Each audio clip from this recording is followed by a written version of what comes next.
अनेकदा लोक विचारतात, एवढं काय वेड आहे डेकोरेशनचं? एवढे दिवस मेहनत करून रात्र रात्र जागून काय मिळतं?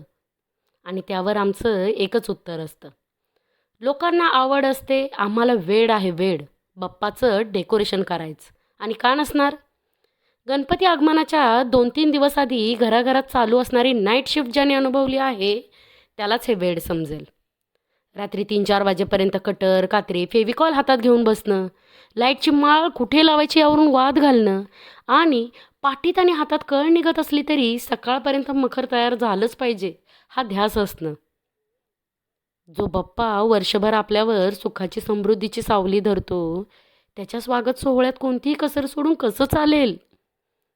जेव्हा आपला हा बाप्पा मखरात विराजमान होतो आणि त्यावर रोषणाईचा प्रकाश पडतो, तेव्हा डोळ्यातून येणारे आनंदाश्रू आणि मुखातून निघणारा गणपती बाप्पा मोरया हा गजर या एका क्षणासाठी महिनाभराची मेहनत एकदम सार्थकी लागते. तुम्हालाही बाप्पाच्या डेकोरेशनचा असंच वेळ आहे का? यावर्षी तुम्ही काय खास डेकोरेशन केलं आहे? आम्हालाही कमेंटमध्ये नक्की सांगा.